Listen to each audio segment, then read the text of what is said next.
Please. الحمد لله نحمده ونستعينه ونستغفره ونؤمن به ونتوكل عليه ونعوذ بالله من شرور أنفسنا ومن سيئات أعمالنا من يهده الله فلا مضل له ومن يضلل فلا هادي له ونشهد أن لا إله إلا الله وحده لا شريك له ونشهد أن سيدنا وسندنا وحبيب ربنا محمدا عبده ورسوله صلى الله تعالى على حبيبه وعلى آله وصحبه وبارك وسلم تسليما كثيرا كثيرا كثيرا أما بعد فأعوذ بالله من الشيطان الرجيم بسم الله الرحمن الرحيم إن ربك يعلم أنك تقوم أدنى من ثلثي الليل ونصفه وثلثه وطائفة من الذين معك والله يقدر الليل والنهار علم أن لن تحصوه فتاب عليكم فاقرؤوا ما تيسر من القرآن علم أن سيكون منكم مرضى وآخرون يضربون في الأرض يبتغون من فضل الله وآخرون يقاتلون في سبيل الله فاقرؤوا ما تيسر منه وأقيموا الصلاة وآتوا الزكاة وأقرضوا الله قرضا حسنا وما تقدموا لأنفسكم من خير تجدوه عند الله هو خير وأعظم أجرا واستغفروا الله إن الله غفور رحيم. یہ سورۃ مزمل کی 20ویں آیت سے، بلکہ یہ پوری ایک ہی آیت ہے، پورا رکوع 20ویں آیت ہے، اور اس سے پہلے ہم 2 بیان کر چکے ہیں اسی مجلس میں سورۃ مزمل کے اوپر، اور اس سے پہلے بتایا گیا کہ کس طرح اللہ کے قرب کی منازل، اللہ تبارک و تعالیٰ کی معرفت اور محبت حاصل کی جا سکتی ہے. اس سورت کا اصل موضوع یہ ہے. اس میں ہم نے بتایا تھا کہ امام یعقوب کرخی رحمۃ اللہ تعالی علیہ نے فرمایا کہ شروع سورت سے اس آیت تک مقامات سلوک کی طرف اشارہ ہے. یہ جس تصوف کی، جس روحانیت کی ہم بات کرتے ہیں، یہ سارے کا سارا نص شریعت مطہرہ، اور جس شریعت مطہرہ کا بنیاد کلام مجید اور حضور صلی اللہ علیہ وسلم کا طریقہ ہے، وہ تصوف ہے. جو تصوف اور روحانیت شریعت کے علاوہ کوئی چیز ہے وہ باطل ہے. آج کل آپ کو رنگ برنگ دنیا ملے گی، تو ہمارا تصوف اور ہماری روحانیت اور ہمارا صوفیزم اور ہماری مسٹسزم، ہماری اسپرچویلٹی قرآن اور شریعت کے تابع ہے. تو حضرت یعقوب کرخی رحمۃ اللہ تعالی علیہ بہت بڑے بزرگ اللہ والے گزرے ہیں. انہوں نے اس صورت سے مقامات سلوک کی طرف نشاندہی کی ہے، اس لیے اس کے اوپر ہم نے اتنا وقت لگایا. آپ نے فرمایا کہ شروع صورت سے لے کر اس آیت تک جو ہم تلاوت کر چکے ہیں، مقامات سلوک کی طرف اشارہ ہے. یعنی رات میں اللہ تعالیٰ کی عبادت کے لیے خلوت. تو جو اللہ کی محبت بہت جلدی اور بہت تیزی سے، اور اللہ کا قرب بہت جلدی اور بہت تیزی سے حاصل کرنا چاہتا ہے، وہ رات میں تنہائی میں خاموشی کے ساتھ اللہ کی عبادت کرے، اور اس میں تلاوت کلام مجید کرے، اور اس وقت اللہ کے قرب کی خاص لذت ہے، اس وقت کی مناجات بہت مقبول ہے، اور اس وقت اللہ کا خاص تعلق نصیب ہوتا ہے. دوسری چیز فرمایا کہ قرآن مجید میں اشغال، کہ قرآن کریم کا خوب تلاوت کی جائے۔ قرآن کریم اللہ کا براہ راست کلام ہے، اور ہمارے سلسلے کے ایک اور امام گزرے ہیں، حضرت مجدد الفسانی رحمۃ اللہ علیہ، شیخ احمد سرہندی، ان کے بیٹے ہیں خواجہ محمد معصوم رحمۃ اللہ تعالیٰ علیہ۔ وہ فرماتے ہیں کہ صدیقین انبیاء کا سب سے بڑا رتبہ ہے، اور اس کے بعد امتیوں میں سب سے بڑا رتبہ صدیقین کا آتا ہے۔ آپ نے لکھا ہے اپنے مکتوبات میں کہ صدیقین کو چین نہیں آتا، ان کی روح کرب میں رہتی ہے جب تک کہ وہ اللہ کے کلام یعنی قرآن شریف کی تلاوت میں مشغول نہیں ہو جاتے۔ تو اللہ سے قرب حاصل کرنے کا بہت بڑا اور بہت قوی ذریعہ تلاوت کلام مجید ہے۔ روایت میں آتا ہے کہ امام شافعی رحمۃ اللہ تعالیٰ علیہ کو خواب میں اللہ تبارک و تعالیٰ کی زیارت ہوئی۔ آپ نے پوچھا اے اللہ کریم، آپ سے قرب حاصل کرنے کا کیا ذریعہ ہے؟ تو آپ نے فرمایا تلاوت کلام مجید۔ تو پھر انہوں نے پوچھا کہ سمجھ کے یا صرف ناظرہ بغیر سمجھے؟ تو آپ نے اللہ تعالیٰ نے جواب دیا جیسے بھی کسی کے دل جائے، یعنی بغیر سمجھے پڑھنے سے، ناظرہ پڑھنے سے بھی اللہ تبارک و تعالیٰ کا تعلق نصیب ہوتا ہے۔ تو پہلی چیز جو سورت میں ارشاد فرمائی وہ ہے رات کو جاگنا، تہجد کی نماز اور اس میں کلام مجید کی تلاوت، اور اس کے علاوہ کلام مجید میں اشغال، یعنی وقت صرف کرنا، اس کو سمجھنے کی صحیح کرنا، عربی کو سیکھنا اور اللہ والوں کی صحبت اختیار کرنا تاکہ اللہ کا تعلق نصیب ہو۔ اللہ کا تعلق نصیب ہوگا تو اللہ کے کلام سے تعلق نصیب ہوگا۔ جب کسی شے سے محبت ہی نہیں ہوتی تو اس کے آگے جزیات سے کیسے محبت ہوگی؟ تو قرآن مجید سے محبت اسی شخص کو ہوگی جس کو اللہ سے محبت ہوگی۔ جس کا اللہ سے براہ راست تعلق ہوگا وہ قرآن مجید سے محبت کرے گا۔ ہم ابھی ایک جگہ تھے میٹنگ میں، تو تعارف کرا رہے تھے، تو کہا ان کا نام ہے ڈاکٹر فلانا حافظ۔ تو وہ مجھے آہستہ سے کہنے لگے حافظ کی ضرورت نہیں ہے، ڈاکٹر ہی لکھ دیں۔ یعنی وہ حافظ لکھواتے ہوئے شرما رہے تھے کہ لوگ مجھے، اور کلین شیو تھے، مجھے بھی پتہ نہیں تھا حافظ ہے، تو کسی نے نشاندہی کی۔ تو اگر ماں باپ شوق سے حفظ کرا دیتے ہیں اور کلام مجید کی محبت تو دل میں ڈالتے نہیں ہیں اور اللہ کی محبت دل میں ڈالتے نہیں ہیں، تو اس حفظ کے کیا فائدہ؟ تو بچوں کو حفظ بھی کرانا چاہیے، بہت بڑا کار خیر ہے۔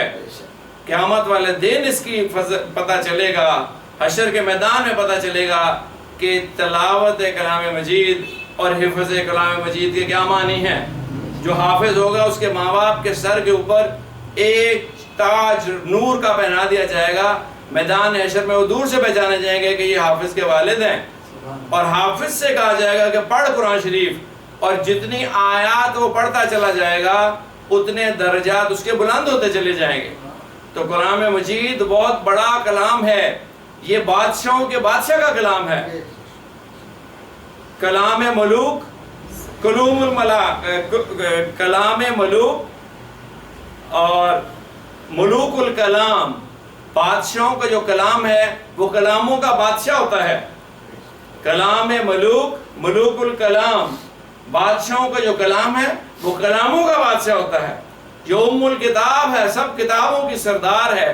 تو اشغال قرآن شریف کا، اور پھر اس کو سمجھنا، اور پھر سب سے بڑھ کر بات یہ ہے کہ اس کو عمل میں لے کے آنا، قرآن مجید کو عمل میں لے کے آنا۔ تو دوسرا جو چیز اللہ کے قرب میں بہت ممد اور معاون ہوگی کہ معمول بنا کر قرآن شریف سے شغف رکھنا، اور جو حفاظ کرام ہیں وہ بھی قرآن مجید سے اپنے تعلق کو برقرار رکھیں۔ یہ نہیں کہ سال کے بعد رمضان میں ہی صرف کیا اور فٹافٹ سنایا فارغ، اور پورا سال اس کے ساتھ کوئی تعلق نہیں رکھا۔ اور تیسری چیز جو ہے وہ ما سوا، تیسری چیز جو ہے وہ ذکر اللہ پہ دوام، خلوت میں ذکر اور جلوت میں ذکر، جب سب سے علیحدہ ہو، چھپ کے تنہائی میں بیٹھ کے اللہ کو یاد کرے. اور حدیث شریف میں آتا ہے کہ 7 وہ آدمی ہیں جو عرش کے سائے میں ہوں گے جس دن کوئی سایہ نہیں ہوگا. تو اس میں سے ایک شخص وہ بھی ہے کہ جو تنہائی میں بیٹھ کے، کوئی اس کو دیکھ نہیں رہا، اللہ کا ذکر کرے اور اللہ کی محبت کی وجہ سے اس کی آنکھوں میں آنسو آ جائیں. اور اس کے علاوہ چلتے پھرتے، اٹھتے بیٹھتے، لیٹتے، نماز میں، نماز کے باہر، مسجد میں، گلیوں میں، بازاروں میں، گھروں میں، دفتروں میں، دکانوں میں، ہر وقت ہر جگہ ذکر اللہ کیا جائے، اللہ کو یاد کیا جائے. اور اللہ کو یاد کرنا کئی طریق سے ہے. ایک یہ ہے کہ زبان سے اللہ کا ذکر کرے اور زبان کو بیہودہ اور لا یعنی باتوں سے بچائے. دوسرا یہ ہے کہ دل میں اللہ کو یاد کرے، جیسے ہم یہاں کرنے کی مشق کرتے ہیں کہ دل کے اندر اللہ اللہ اللہ اللہ. ایک یہ ہے کہ دل میں بھی اللہ اللہ نہیں کہنا، لیکن دھیان کامل اللہ کی طرف ہو کہ مجھے کوئی ذات دیکھ رہی ہے، میں انڈر آبزرویشن ہوں، میں کوئی کام اللہ کی علم کے علاوہ نہیں کر سکتا، ہر وقت دھیان اس کا اللہ کی طرف رہے. یہ مقصود ہے اس ذکر کا. اور پھر چوتھا یہ ہے کہ نیک کام جب کرے تو اللہ کے دھیان کے اندر رہ کے کرے کہ یہ میں جو کام کر رہا ہوں، کسی بزرگ کو سلام کیا، کوئی مضر چیز تھی راستے میں ہٹائی، کسی کو مسکرا کے عیادت کی، کسی مرنے والے کی تعزیت کی، کسی جنازے میں چلے گئے، کسی غریب کی مدد کی، سب کام کو اللہ کے دھیان میں رہ کے کرے، اللہ کی رضا کے لیے کرنا، دکھاوا نہیں ہے. اور کسی گناہ سے بچ رہا ہے، خاموشی اختیار کی ہوئی ہے، زبان لا یعنی نہیں چلاتا، تبصرے نہیں کرتا، غیبت نہیں کرتا، چغلی نہیں کرتا اور خاموش رہتا ہے، دوسرے کے رنج پر صبر کرتا ہے، یہ بھی اللہ کی رضا کے لیے کرے، یہ بھی ذکر ہے. اقیم الصلاۃ لذکری، نماز قائم کرو میری یاد کے لیے. تو نماز بھی ذکر ہے اور قرآن بھی ذکر ہے. اور جو مفہوم ہے دوسرا اصطلاحاً کہ اللہ کا نام لیا جائے، کلمہ طیبہ کا پڑھنا اور تیسرے کلمہ کا پڑھنا اور استغفار کا پڑھنا اور درود شریف کا پڑھنا اور دل میں اللہ کو ہر وقت یاد کرنا، یہ سارا ذکر ہے. اور اس پہ استقامت ہو. گاڑی چلا رہا ہے ذکر کر رہا ہے، موٹر سائیکل چلا رہا ہے ذکر کر رہا ہے، دفتر میں فراغت ہوئی ذکر میں لگ گیا، گھر میں ہنڈیاں پکا رہی ہیں اور ذکر کر رہے ہیں، ڈسٹنگ کر رہے ہیں تو ذکر کر رہے ہیں. عورتوں کے پاس تو اتنا وقت ہے کہ ہر عورت چاہے تو بہت تحمل اور آسانی کے ساتھ 10 پارے روز پڑھ سکتی ہے، 10 پارے روز پڑھ سکتی ہے اور 10 تسبیحات درود شریف کی پڑھ سکتی ہے، اور بچوں کو بھی پال سکتی ہے اور شوہر کو بھی لک آفٹر کر سکتی ہے. یہ میں تجربے سے کہہ رہا ہوں. ایک خاتون تھی امریکہ کے اندر اور ان کے شوہر ڈاکٹر تھے. کتنی مصروفیت ہوتی ہوگی، اور امریکہ ایک مادی دنیا ہے اور اس میں سارا. تو اس نے کہا کہ یہ معمولات تو میں بہت آسانی سے کر لیتی ہوں، اس کے علاوہ بتائیں میں کیا پڑھوں. تو ہمارے حضرت اللہ تعالیٰ ان کی صحت اور عمر میں برکت دے، انہوں نے کتنی عقل کی بات بتائی. انہوں نے کہا بچوں کی خدمت کرنا بھی ذکر ہے اور شوہر کی نگہداشت کرنا بھی ذکر ہے، کیونکہ اعتدال پہ رکھنا ہے نا. تو 10 پارے پڑھ رہی ہیں، امریکہ میں رہتے ہوئے خود بھی بہت بڑی پڑھی لکھی سیکیٹرسٹ یا کوئی اس قسم کی تھی، اور 10 تسبیحات درود شریف کی پڑھ رہی ہیں، اور بریکٹ میں لکھا ہوا ای میل میں کہ درود شریف بھی درود ابراہیمی ہے. اب پھر کیا ہے؟ تو حضرت نے فرمایا شوہر کی خدمت بھی ذکر ہے اور بچوں کو نگہداشت بھی ذکر ہے اور گھر کا کام کاج بھی ذکر ہے. تو پھر اس کے بعد انہوں نے اگلی ای میل میں لکھا کہ حضور سید عالم صلی اللہ علیہ وسلم خواب میں نہیں جاگتے میں میرے گھر تشریف لائے، اور میرے کمرے میں ایک کرسی تھی میں نے رکھ دی اور اس پہ وہ تشریف فرما ہوئے. جو اللہ کے لیے ہو جاتا ہے پھر اللہ اس کو چھوڑتا نہیں ہے. یہ کوئی ایبسٹریکٹ آرٹ نہیں ہے جس کی بات کی جا رہی ہے. اللہ جو ہے الحی القیوم، اللہ لا الہ الا ہو، الحی القیوم، وہ زندہ ہے اور قائم دائم ہے. آپ اس کو اللہ اللہ کیے جا رہے تو وہ سن نہیں رہا. He is listening. اور when someone is listening, then he responds. This is the response. اور وہ امریکہ میں اور ہمارے حضرت پاکستان میں کبھی ملاقات نہیں ہوئی. اس نے کہا ایک دن آپ بھی مجھے تشریف لائے خواب میں اور آپ نے مجھے یہ اذکار کی تلقین کی.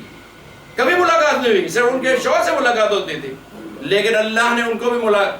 تو اس طرح اگر کوئی شخص امریکہ میں رہ کے, مادی دنیا ہے وہاں معصیاں نہیں ہوتی, وہاں معصیاں نہیں ہوتی, گھر کا سارا کام ان ٹوٹو واش روم تک خود صاف کرنا پڑتا ہے. اور شوہر ڈاکٹر تھا, بہت بڑی کوٹھی تھی, فلیٹ بھی نہیں تھا جیسے ہم سمجھتے ہیں نا وہ چھوٹے چھوٹے, نہیں, اس کا گھر بڑا وسیع تھا. تو اگر وہ امریکہ میں رہ کے کر سکتی تو ہماری خواتین یہاں نہیں کر سکتی, بہت آسانی سے کر سکتی ہیں. پرووائڈیڈ کو کیا کہیں گے؟ اگر ڈرامے نہ دیکھیں, اگر سوئے نہ ضرورت سے زیادہ, اگر وہم کے حد تک صفائی نہ کریں. بعضی عورتوں کو وہم ہوتا صفائی کرنے کا, زیادہ اتنا نہیں گھر کے پیچھے لگنا چاہیے, گھر تو گندا ہوئی, جو بچے آئیں گے بیڈ میں گند ڈال دیں گے. اور اپنے وقت کو قیمتی بنائیں, جلدی سے کام کیا اور چلے, جلدی سے کام کیا اور چلے, جلدی سے کام کیا اور فٹافٹ. جس بندے کے پاس وقت کم ہو وہ جو ہے وہ کر سکتا ہے. باہر سے کال ہے, دھیان سے بات کرنا. جس بندے کے پاس وقت کم ہو اور کام زیادہ کرنے کے تو بڑے بڑے کام کر لیتا ہے. ہمیں تو اپنے وقت کی قدر ہی نہیں, ہم نے تو اپنی زندگیاں ضائع کر دی, بہو ساس کے جھگڑوں میں زندگیاں ضائع کر دی, اور ادھر ادھر فیشن اور ڈیزائن کے اندر زندگیاں ضائع کر دی. قبر کے اندر کسی کو نصیب ہے تو کفن ملے گا, ورنہ جو بوجھا ایئر لائن میں اللہ کے پاس پہنچے ان کو کون سا کفن ملا, میت ہی نہیں ملی. کسی نصیب والے کو کفن ملے گا اور وہ کورا لٹھا ہوگا. 5 کپڑے عورت کے, 3 کپڑے آدمی کے, یہ کفن ہے. میں نے لکھا ہوا ڈائری میں کہ کیا کیا چیزیں کفن میں ہوتی ہیں تاکہ یاد رہے کہ یہ ہے. اور ایک مجھے پروفیسر ملے, پی ایچ ڈی ہیں, پروفیسر قاضی, انہوں نے کہا ڈاکٹر صاحب لوگوں کو بتایا کرو. میں نے کہا جی کیا؟ کہ کفن میں جیبیں نہیں ہوتی, کفن میں جیبیں نہیں ہوتی, نہ اس میں والٹ آئے گا, نہ پیسے آئیں گے, نہ زیور آئے گا, نہ جولری آئے گی, خالی ہاتھ, خالی ہاتھ. وہ بھی نصیبوں والوں کو کفن نصیب ہوگا, ورنہ چل سو چل ہے. تو ذکر پر دوام. دوام کا کیا مطلب ہے؟ دوام کا مطلب ہے متواتر, ناغا نہ ہو, ناغا نہ ہو, بارش ہو, آندھی ہو, طوفان ہو, جنگ ہو, امن ہو, باقاعدگی کے ساتھ آدمی ذکر کرنے والا ہو. جو معمولات بنا لیے وہ کبھی چھوٹے ہی نہیں. ہاں, جان تو نکل جائے, معمولات نہ چھوٹتے ہوں. دوام کو بہت زیادہ تاثیر ہے. ایک کتاب میں لکھا ہے حدیث کی تفسیر میں کہ ایک آدمی حج پہ گیا تو وہ اسے کہا, کہاں سے تھا؟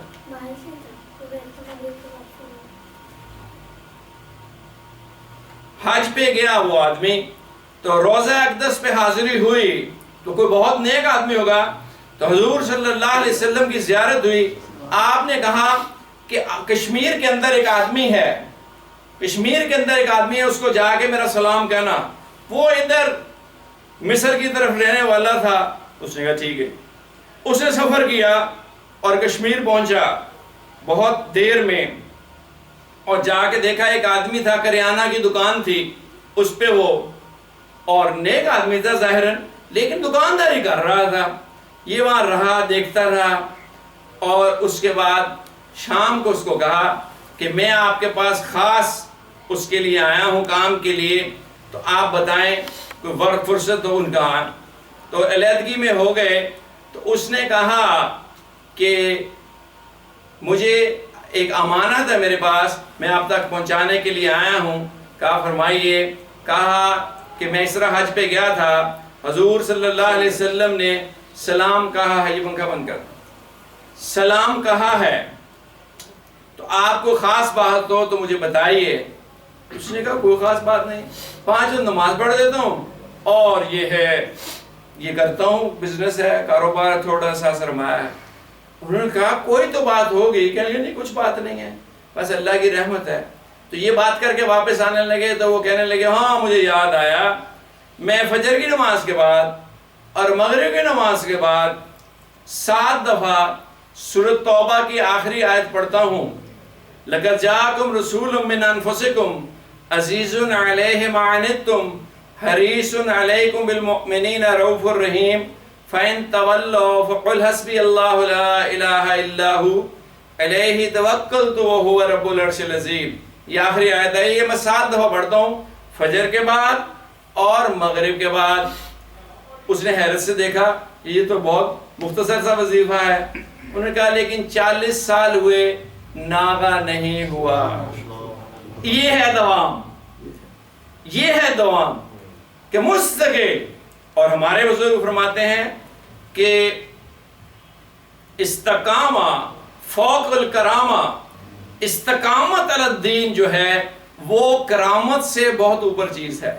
جو شخص تواتر کے ساتھ، باقاعدگی کے ساتھ ذکر کرتا ہے، اللہ کی یاد میں لگا رہتا ہے، اس کے اوپر اللہ کی خاص رحمت آتی ہے۔ تو تیسری چیز جو اللہ کا قرب میں بڑی مومد و معاون ہے وہ ذکر اللہ پہ دوام ہے۔ اور چوتھی ہے ما سوا اللہ سے اعراض اور ترک تعلق، کہ اللہ کے علاوہ جتنی چیزیں ہیں ان سے آدمی کنارہ کشی اختیار کرے اور ان سے اپنے دل کا تعلق نہ جوڑے۔ یعنی رہے گا تو دنیا میں، کاروبار تو کرے گا، بیوی بچوں کو تو دیکھے گا، کام کار کرے گا، یہ سب جائز ہیں، لیکن قلب کا تعلق، دل کی اندر محبت جو ہے وہ اللہ کے علاوہ کسی سے نہ ہو۔ ما سوا اللہ سے ترک تعلق۔ اور کچھ لائیں روشنی تھوڑی سی سیل میں نہیں ہے کسی؟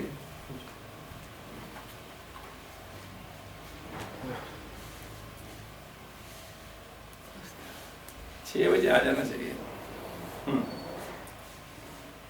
اور 5ویں چیز جو ہے وہ اللہ تبارک و تعالی پر توکل، کہ بھروسہ اور پورا اعتماد اور پورا شغف اللہ کے علاوہ کسی کے اوپر نہ ہو۔ کوئی بڑے سے بڑی مصیبت آ جائے، بڑے سے بڑی پریشانی آ جائے، بڑے سے بڑی دقت آ جائے، اس کو پتا ہو کہ اللہ کی ذات میرے ساتھ ہے۔ حضور سید عالم صلی اللہ علیہ وسلم نے جب ہجرت فرمائی اور سیدنا ابو بکر صدیق رضی اللہ تعالی عنہ ساتھ تھے تو غار ثور میں آپ نے پناہ لی، تو غار ثور کے اوپر دشمن پہنچ گئے اور ان کے پاؤں کے تلوے نیچے سے نظر آ رہے تھے۔ تو اس وقت حضرت ابو بکر صدیق رضی اللہ عنہ تھوڑا سے اضطراب میں آ گئے کہ اللہ کے نبی ساتھ تھے اور دشمن سر پہ آ پہنچا تھا۔ تو حضور صلی اللہ علیہ وسلم نے مسکرا کے حضرت ابو بکر صدیق کی طرف دیکھا اور کہا لا تحزن ان اللہ معنا، آپ گھبرائیے نہیں، اللہ تبارک و تعالی ہمارے ساتھ۔ بس جب بھی کبھی ایسی یہ بند کریں لائٹ، جب بھی کبھی ایسی سچویشن آ جائے اور کوئی پریشانی ہو اور دقت ہو تو کبھی اللہ کے علاوہ کسی کی طرف رجوع نہ کرے، وہ پنکھا بھی چلے، اور کبھی گھبرائے نہیں، اور کبھی اپنے پاؤں کو ڈھیلا نہ کرے۔ اللہ کی مدد آ کرے گی۔ آزمائش ہے، چند دن کی آزمائش ہے، لیکن اللہ پر اعتماد کامل اور غالب اور کبھی رکھے، گھبرائے نہیں کہ اللہ کی ذات۔ تو یہ 5 چیزیں ہیں جو ہم پہلے پڑھ چکے ہیں۔ تو اس کے بعد فرمایا اِنَّ رَبَّكَ يَعْلَمُ، بے شک تیرا رب جانتا ہے، أَنَّكَ تَقُومُ أَدْنَىٰ مِنْ ثُلُثِ اللَّيْلِ وَنِصْفَهُ وَثُلُثَهُ وَطَائِفَةٌ مِّنَ الَّذِينَ مَعَكَ۔ اللہ تبارک و تعالیٰ جانتا ہے کہ اے میرے محبوب تو جاگتا ہے 2/3 رات کے اور آدھی رات کے اور یا تہائی رات کے، اور بہت سے تیرے ساتھی ہیں وہ بھی اسی طرح جاگتے ہیں۔ حضور صلی اللہ علیہ وسلم کو جب حکم ہوا قم اللیل، رات کو کھڑا ہوا کیجئے. تو آپ بعض اوقات 3/4 رات کھڑے عبادت کرتے رہتے تھے، بعض اوقات اس سے کم، اور بعض اوقات 1/3 رات کھڑے ہو کے عبادت کرتے تھے. بہت مشقت اختیار کی، آ کے پاؤں مبارک پہ ورم آ جاتا تھا. تو 1 سال 8 ماہ بعد یہ صورت کے بعد دوسری یہ آیت نازل ہوئی، 20ویں آیت جو ہے. 1 سال 8 ماہ بعد اللہ نے اس میں کمی کر دی. واللہ یقدر اللیل والنہار، اور اللہ ماپتا ہے اور رات کو اور دن کو. اللہ اپنے محبوب پر گہری نظر رکھے ہوئے ہے. اس کی تکلیف اللہ سے برداشت نہیں ہوئی. ایک گزارنا تھا، ٹریننگ پیریڈ تھا کہ آپ اللہ کے قرب کی منازل طے کر لیجئے. تو اللہ دیکھ رہا ہے سب کچھ. عالم ان لن تحصوہ فتاب علیکم، اس نے چاہا کہ تم اس کو پورا نہیں کر سکو گے، سو اس نے تمہیں معافی بھیج دی. ایکسکیوز بس ختم ہو گئی. اب فرضیت تہجد ختم ہو گئی. فقرؤ ما تیسر من القرآن، آپ جتنا قرآن پڑھ سکتے اتنا آسانی سے پڑھو. یہاں قرآن کو نماز کے اندر پڑھنے کا مطلب ہے کہ آپ 2 سے لے کے 8 اور بعض لوگ کہتے ہیں 13 رکعتیں جو ہیں وہ پڑھ لیں تہجد کی، بس یہ کافی. فرضیت نماز 1 سال، فرضیت تہجد 1 سال اور 8 ماہ بعد موقوف کر دے گی. عالمہ ان سیکون منکم مرضی، اللہ تبارک و تعالیٰ جانتا ہے کہ تم میں سے کتنے بیمار ہیں، ضعیف ہیں، کمزور ہیں، بوڑھے ہیں. وآخرون یضربون فی الارض، اور کتنے لوگ ہیں کہ جو گھومتے پھرتے ہیں. یبتغون من فضل اللہ، اور ڈھونڈتے پھرتے ہیں اللہ کے رزق کو، کاروبار کرتے ہیں اور بزنس ٹرپس کرتے ہیں، ادھر ادھر جاتے ہیں. وآخرون یقاتلون فی سبیل اللہ، اور تم میں سے کچھ لوگ ہیں جو جہاد کر رہے ہیں، سیاہ چین میں ہیں، بارڈرز پہ ہیں، لڑ رہے ہیں دشمنوں سے بر سے. تو یہ ان کے لیے مشکل ہو جائے گا، اس لیے اللہ نے فرضیت ختم کر دی. یہ اللہ کا احسان ہے حضور صلی اللہ علیہ وسلم کی وساطت سے ساری امت کی طرف. فَقْرَؤُوا مَا تَيَسَّرَ مِنْهُ، اور سو پڑھ لیا کرو جتنا آسان ہو اس میں سے. بس 2 رکعتیں اور یا 8 رکعتیں، اور یا جتنی 4 6 جتنی آپ آسانی سے پڑھ سکتے ہیں. اب تہجد میں پڑھ لیا کرو، وہ بھی نفل کے درجے میں، فرض نہیں ہے. تو عرض کرتا ہوں میں کہ اس سہولت سے ہر آدمی فائدہ اٹھائے، ہر آدمی فائدہ اٹھائے. عشاء کی نماز کے بعد 2 یا 4 نفل تہجد کی نیت سے پڑھ لے. کیا وہ وعدہ جاگا یا نہ آئے تو ادنا درجے کی تہجد کا ثواب مل جائے گا.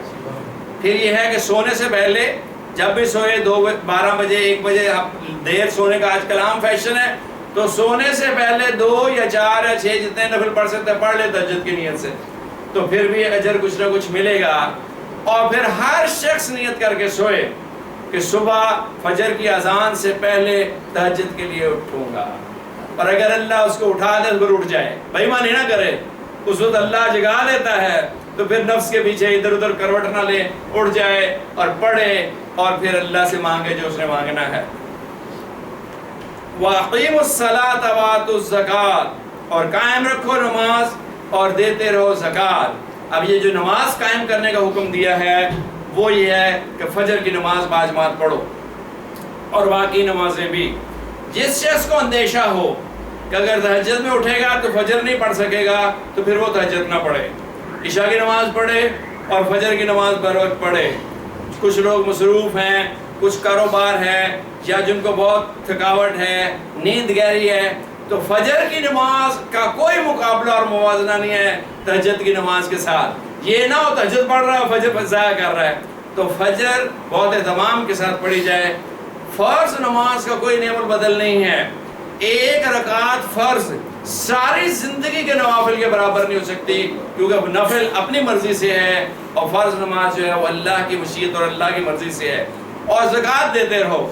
سال بھر جمع جو پونجی ہے 7.5 تولے سونا یا 52.5 تولے چاندی یا اس کی قیمت کے برابر کسی کے پاس مال ہو اور یا جنس ہو، اس میں سے 2.5% جو ہے وہ اللہ کے راستے میں اللہ کی رضا کی خاطر زکوٰۃ دے.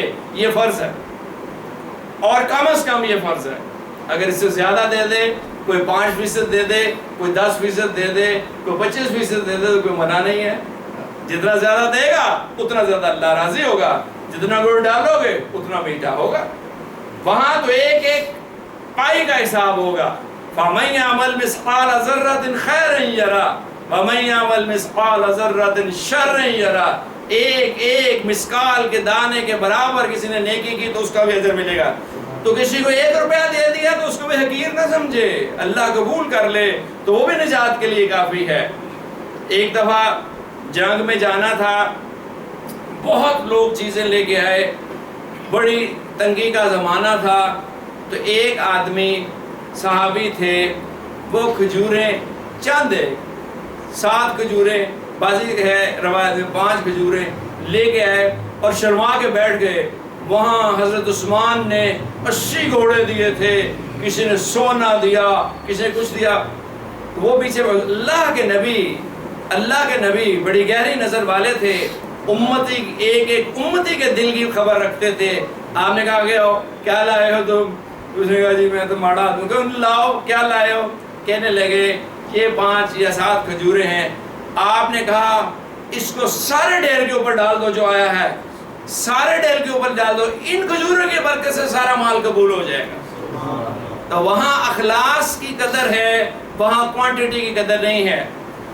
1 روپیہ بھی اللہ کے راستے میں دے تو وہ مقبول ہے، اور جو زیادہ دے تو زکوٰۃ تھوڑی 2.5% واجب ہے، اس سے زیادہ دینی منع نہیں ہے کہ ہم 2.5% بھی اڑ جائیں۔ 1,00,000 روپے پہ 2,500 روپے اور 1 کروڑ پہ 2.5 لاکھ روپے۔ اور اگر میں اس لیے آپ کو بار بار کہتا ہوں کہ ایک بزنس مین مجھے ملا، اس نے کہا میرا معمول شروع ہوا زندگی میں 2.5% سے، میں 80% تک پہنچ گیا ہوں، ڈاکٹر صاحب دعا کرو مرنے سے پہلے 100% ہو جائے۔ ایسے لوگ آج بھی پاکستان میں موجود ہیں۔ اس نے کہا 80% میں کماتا ہوں، اللہ کے راستے میں دے دیتا ہوں۔ اور موٹر سائیکل پہ آتا تھا، دھوتی پہنی ہوئی، مجھ سے دوائی لینے کے لیے، کوئی ایزیوم ہی نہیں کر سکتا تھا کتنا بڑا آدمی ہے۔ میں نے کہا کہ تو گزارا کیسے؟ تو گزارا اتنی مسجدیں، اتنے مدرسے، اتنے ہاسپٹلز میں، پورا اسٹیٹس سے مجھے لکھا ہے، ان کو میں کرتا ہوں، پورا چلاتا ہوں خود، کسی سے چندہ نہیں لگتا۔ اور کہتا کسی چیز کی کمی نہیں، جتنے بچے ہیں اتنی گاڑیاں، جتنے بچے ہیں اتنی گوٹیاں، جتنی بیٹیاں اتنی گاڑیاں، جتنے بچیاں اتنی گوٹیاں، جو ہم سوچ سکتے تھے اس نے سب اپنے بچوں کو دے دیا ہوا تھا۔ اور اس نے کہا مجھے گاڑی میں بیٹھتے ہوئے نا وحشت ہوتی ہے کہ لوگ پیدل چل رہے ہیں، وہ برا منائیں گے، تو میں پھر موٹر سائیکل پہ ہی چلا جاتا ہوں۔ آج ایسی اللہ نے اس کو دی ہوئی۔ اسپیئر پارٹس کا بزنس تھا، کہتا ہے 80% جو کماتا ہوں اللہ کے راستے میں دے دیتا ہوں، اور مجھے کوئی کمی نہیں ہے، کسی قسم کی جتنا ضرورت ہو مجھ سے لے لیں۔ تو ایسے لوگ دنیا میں آج بھی موجود ہیں، اور اللہ کے نبی کے زمانے میں تو بہت لوگ تھے۔ اللہ تعالیٰ اللہ کے راستے میں خرچ کرنے والے کو دیکھو کیسی ترغیب دی ہے، وَأَقْرِضُ اللَّهَ قَرْضًا حَسَنًا، اور قرض دو اللہ کو اچھی طرح۔ اب اللہ کو قرض دوں، میں کہاں سے دوں؟ میں جب پیدا ہوا تھا میں ساتھ لے کے آیا تھا اپنے، جو کچھ میرے پاس ہے وہ تو اللہ ہی کا دیا ہوا ہے۔ تو اللہ پھر عزت افزائی کر رہے ہیں خرچ کرنے والے کی، کہ تم اللہ کو قرض دو بہت اچھے طریقے، یعنی دے کسی کو رہا ہے، جو مال اپنے اوپر خرچ کر رہا ہے وہ بھی اللہ کو قرض دے رہا ہے، جو بچوں پہ خرچ کر رہا ہے وہ بھی اللہ کو قرض دے رہا ہے، جو کسی اور مسلمان بھائی کی خدمت کر رہا ہے، خرچ کر رہا ہے، مہمان کو، غریب آدمی کو صدقہ خیرات اور مہمان نوازی، وہ اللہ نے فرمایا وہ مجھے قرضہ دو میں تمہیں واپس دوں گا۔ اور فرمایا قرضاً حسنا، اچھے طریقے سے قرضہ دو، سڑ بڑھ کے نہیں، ناراض ہو کے نہیں، دل پہ بوجھ لے کے نہیں۔ اور اللہ بڑی غیرت والے ہیں، اللہ بڑے غیرت والے ہیں، کسی کے مال کو رکھتے نہیں ہیں، دگنا اور 10 گنا اور 100 گنا اور 700 گنا کر کے واپس دیتے ہیں۔ وَمَا تُقَدِّمُوا لِأَنفُسِكُم مِّن خَيْرٍ تَجِدُوهُ عِندَ اللَّهِ وَهُوَ خَيْرٌ وَأَعْظَمُ أَجْرًا، اور جو کچھ آگے بھیجو گے اپنے واسطے کوئی نیکی، اس کو پاؤ گے اللہ کے پاس بہتر اور ثواب میں زیادہ۔ وہ پچھلی دفعہ سنائی تھی نا آپ کو پڑھ کے، میں نے لکھا تھا، جنہوں نے نہیں سنے یہ وہ خط وہ اس پہ یوٹیوب پہ سن لیں، وہ سننے سے تعلق رکھتا ہے کہ جو نیکی ہے وہ ضائع نہیں جائے گی، جو نیکی ہے وہ ضائع نہیں جائے گی، اللہ تبارک و تعالیٰ اس کو بہترین طریقے سے اس کو لوٹا دیں گے، اور آخرت میں بہت ضرورت ہے چیزوں کی۔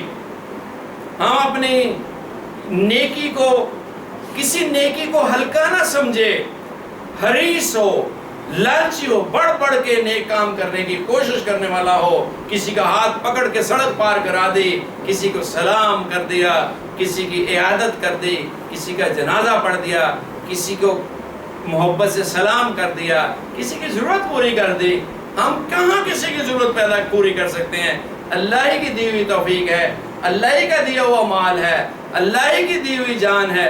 ایک میں نے کتاب میں پڑھا، کوئی ایک آدمی تھا، اس نے دراز میں تھے پیسے رکھے ہوئے، تو وہ آیا کوئی سائل، تو اس نے دراز میں سے نکالے، پوچھا ہی نہیں کہ یہ لو، تو وہ جو دوسرا آدمی راوی ہے، لکھنے والا، وہ کہنے لگا کہ یہ آپ کیا کرتے ہیں، پوچھتے ہی نہیں۔ دوسرے کا پوچھنے کی کیا ضرورت ہے، تو پھر اس طرح تو پیسے خرچ ہو جائیں گے۔ تو اس نے کہا دیتے جو ہی دینا، دیتے جو ہی دینا، یعنی دیے ہوئے میں سے جو اللہ نے، اسی میں، میرا تو ہے ہی نہیں، میری تو ڈیوٹی صرف گننے بھی اور آگے کرنے میں ہے۔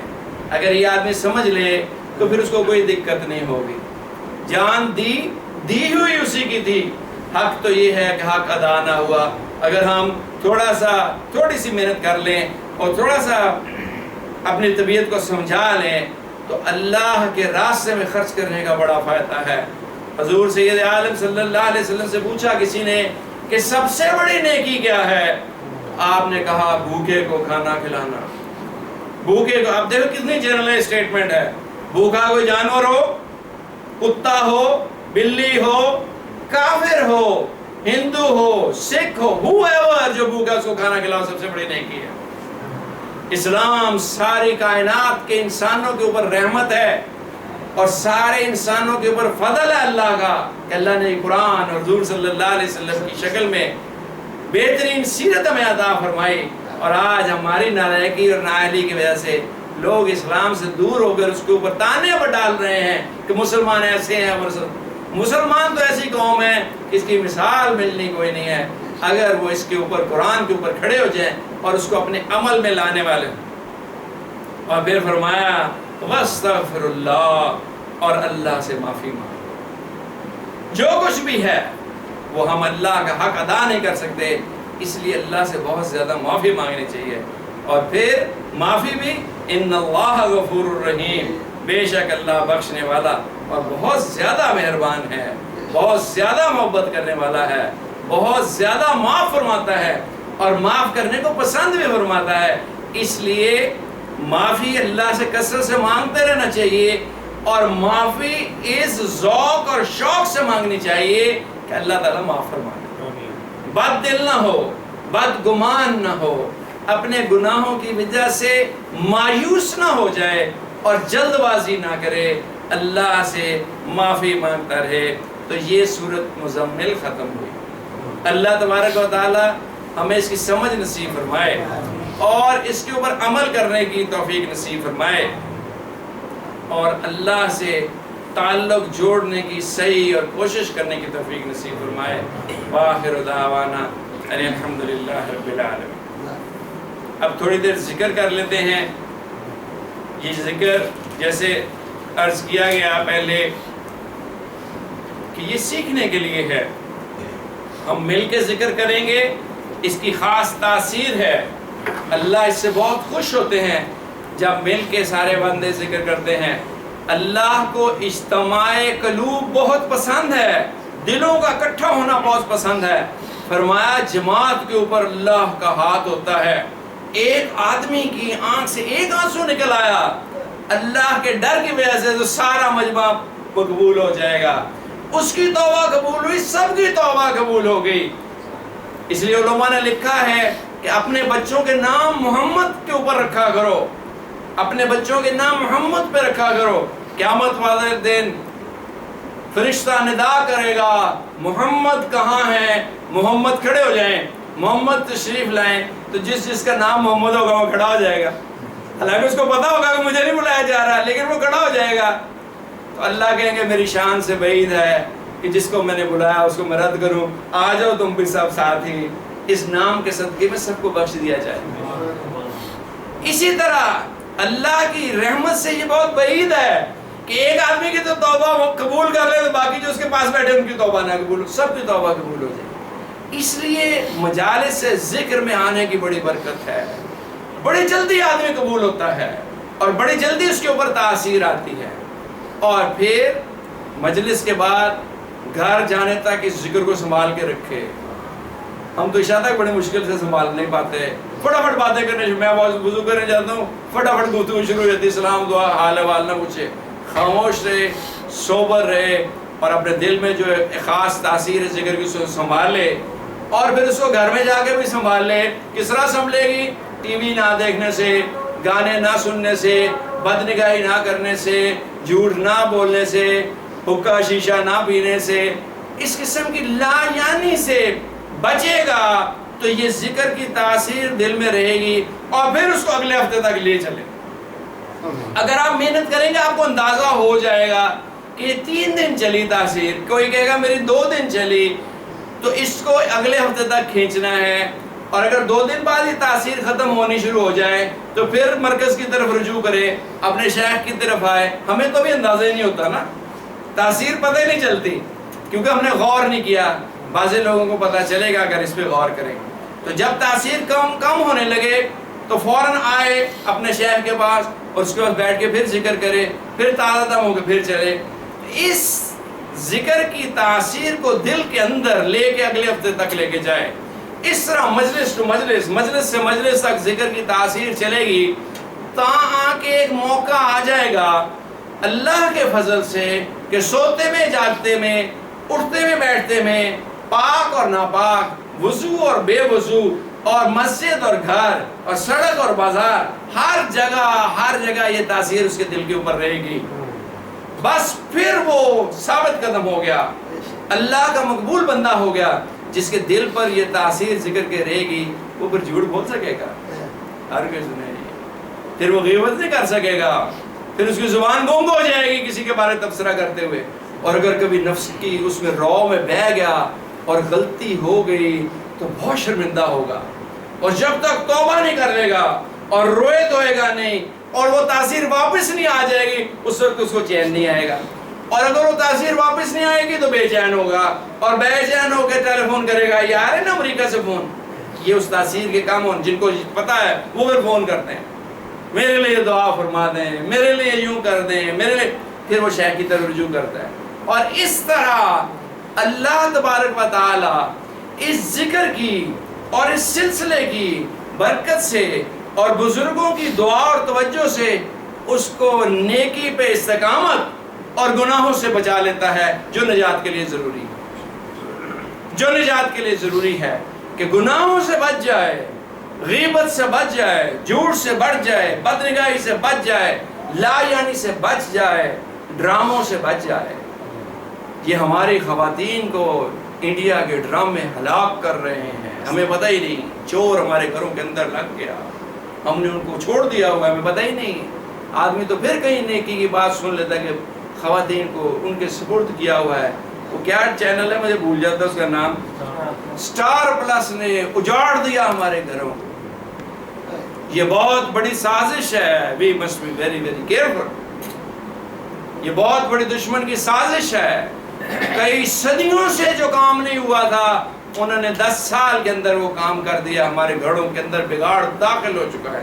اب اس کو بچانے کا کیا طریقہ ہے کہ خواتین کو بھی ذکر سکھایا جائے، خواتین کو یہاں لے کے آئیں، اگر نہیں آ سکتی، بچے چھوٹے ہیں تو ان کو گھروں میں ذکر سکھائیں، پہلے خود سیکھیں گے تو پھر سکھائیں گے نا، بچیوں کو ذکر سکھائیں، نوجوان بچیوں کے اوپر ذکر بہت جلدی تاثیر کرتا ہے، آپ حیران ہو جائیں گے کہ یہ ہمارا ذکر اور یہ ہمارے سلسلے کو، ہمارے دادا پیر حضرت مولانا غلام ربانی رحمۃ اللہ علیہ نے فرمایا کہ ہمارے سلسلے کو دعا ہے حضرت سیدہ فاطمہ الزہرا کی، عورتوں کو بہت جلدی تاثیر آتی ہے۔ ہم نے کبھی عورتوں کو پیش ہی نہیں کیا ذکر، اگر وہ ذکر کریں گے بڑی جلدی آگے نکل جاتی ہیں۔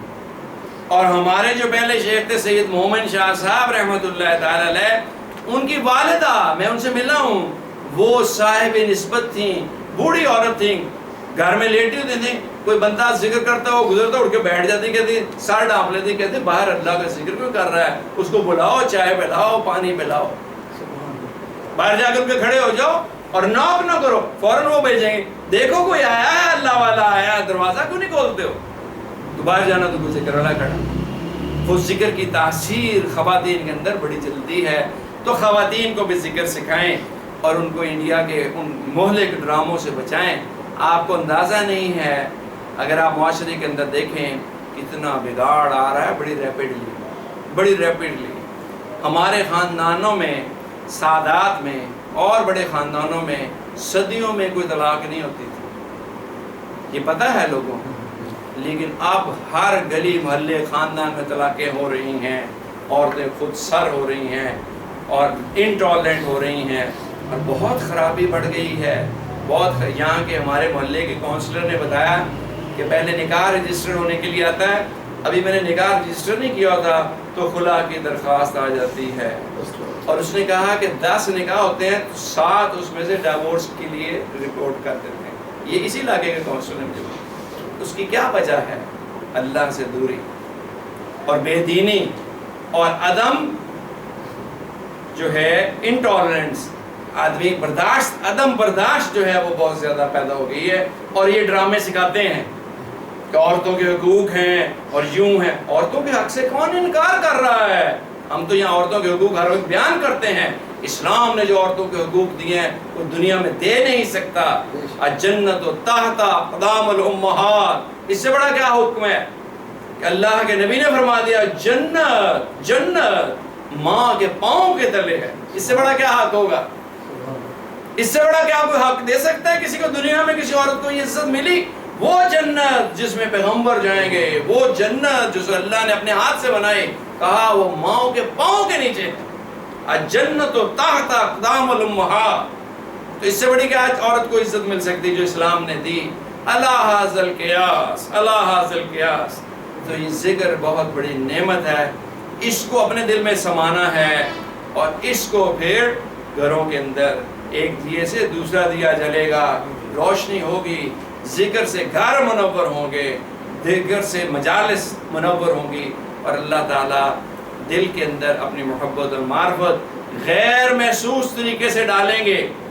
غیر محسوس طریقے، لوگوں کو پتہ نہیں چلتا، کہتے ہیں پتہ نہیں معرفت کوئی پرندہ سا، کوئی نور، کوئی روشنی آئے گی دل میں، نہیں، کوئی روشنی نہیں آئے گی۔ معرفت کے کیا معنی ہیں؟ کہ نیکی کرنے کو دل چاہے گا، اپنے گناہ بہت بڑے بڑے لگنے لگیں گے، دل نرم ہو جائے گا، رونے کو دل چاہے گا کہ یار میں کیسی زندگی گزار رہا ہوں، عاجزی آ جائے گی، ہر انسان اپنے سے اچھا نظر آئے گا۔ یہ اللہ کی معرفت کی علامات، اور تنہائی میں بیٹھے گا اور روئے گا اور اللہ کو یاد کرے گا۔ اللہ تبارک و تعالی ہمیں ذکر کی برکات کو سمجھنے کی اور اس کو لینے کی اور دل میں سمونے کی توفیق نصیب فرمائے۔ وآخر دعوانا الحمدللہ رب العالمین۔ پہلے کچھ کلمات پڑھیں گے، آپ ان کو دہرائیں، اور بے شجرہ مبارک پڑھا جائے گا، اور پھر اس کے بعد ذکر کریں گے دل میں تھوڑی دیر کے لیے۔